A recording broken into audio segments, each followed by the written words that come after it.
Assalamualaikum warahmatullahi wabarakatuh. Selamat datang kembali di channel YouTuber Aceh. Semoga sehat selalu. Di sini kita akan terus mengembangkan diri dengan menghadirkan informasi-informasi yang mendidik dan berkualitas. Pembahasan kita hari ini tentang siapa Harut dan Marut dan mengapa mereka diturunkan ke muka bumi. Saudara semuanya, untuk mendapatkan link resmi dari sumber narasi ini bisa langsung diakses di deskripsi yang kami sediakan di bawah ini. Pembahasan ini dinarasikan kembali dalam bahasa Indonesia oleh YouTuber Aceh. Sebagaimana kita ketahui bersama, Al-Quran berbicara sedikit banyak tentang sihir di zaman Nabi Sulaiman alaihissalam. Allah Ta'ala menyebutkan nama Harut dan Marut. Namun, siapa Harut dan Marut? Harut dan Marut adalah dua nama yang disebutkan dalam Al-Quran dan juga dikenal dalam kisah orang-orang terdahulu. Namun siapa mereka sebenarnya dan bagaimana keyakinan yang benar mengenai mereka? Simak penjelasan ringkas berikut ini.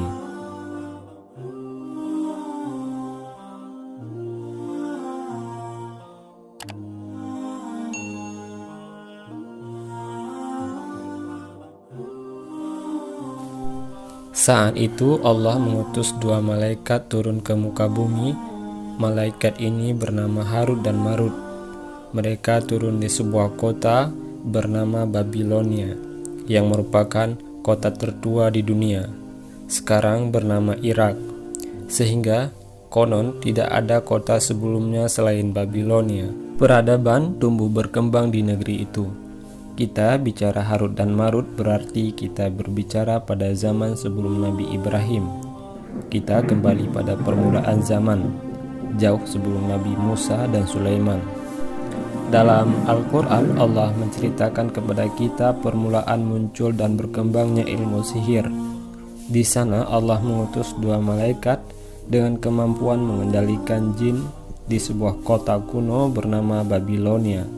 Dan di sana Allah mengizinkan kedua malaikat tersebut untuk mengajarkan ilmu sihir kepada siapa saja yang ingin belajar. Namun perlu diketahui, malaikat sudah terlebih dahulu mengingatkan kepada setiap orang yang belajar bahwa mereka datang hanya sebagai fitnah atau cobaan Tuhan bagi mereka. Sebagaimana bunyi ayat Al-Quran, padahal mereka berdua tidaklah mengajarkan seseorang, melainkan sesudah keduanya berkata, "Kami ini tidak lain hanyalah suatu percobaan, maka janganlah kamu kufur." Tetapi mereka pelajari daripada keduanya apa yang menceraikan di antara seorang suami dengan istrinya. Mereka akan menggunakan ilmu sihir untuk memisahkan antara suami istri, menciptakan kekacauan di mana-mana. Kemudian Allah juga berfirman yang artinya mereka tidak memberi mudarat dengan sihirnya kepada seseorang kecuali dengan izin Allah. Dalam ayat tersebut Allah menegaskan bahwa sihir, zimat, apa saja yang mereka pelajari tidak ada manfaat kecuali dengan izin Allah. Di sini mereka mempelajari ilmu sihir tidak lain adalah tujuan untuk mencelakai orang lain. Firman Allah yang lain, dan mereka ahli sihir mempelajari sesuatu yang memberi mudarat kepadanya dan tidak memberi manfaat. Dalam ayat ini Allah menggambarkan apa yang mereka pelajari akan mencelakai dirinya sendiri.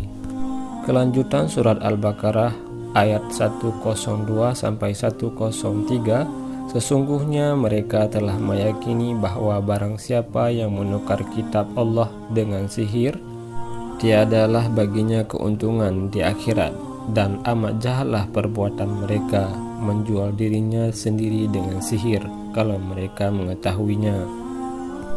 Salah satu yang mencelakai dirinya sendiri adalah hilangnya iman, dan sihir ini tidak memberi manfaat baginya.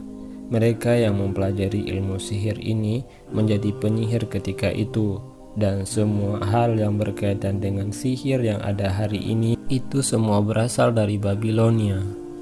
Lalu ada pertanyaan mengapa mereka mengajarkan sihir? Jawabannya ada pada surat Al-Baqarah 102 yang artinya mereka berdua tidaklah mengajarkan sihir kepada seseorang kecuali berkata, ini adalah fitnah, jangan engkau kufur. Dapat kita simpulkan mereka mengajarkan sihir kepada manusia selain setelah mengingatkan bahwa ini adalah bentuk ujian bagi manusia dan semua itu ada hikmahnya. Wallahu a'lam.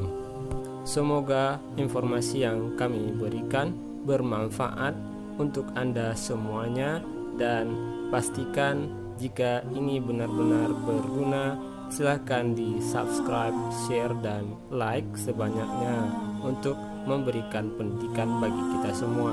Amin. Sampai jumpa lagi di lain kesempatan. Assalamualaikum warahmatullahi wabarakatuh.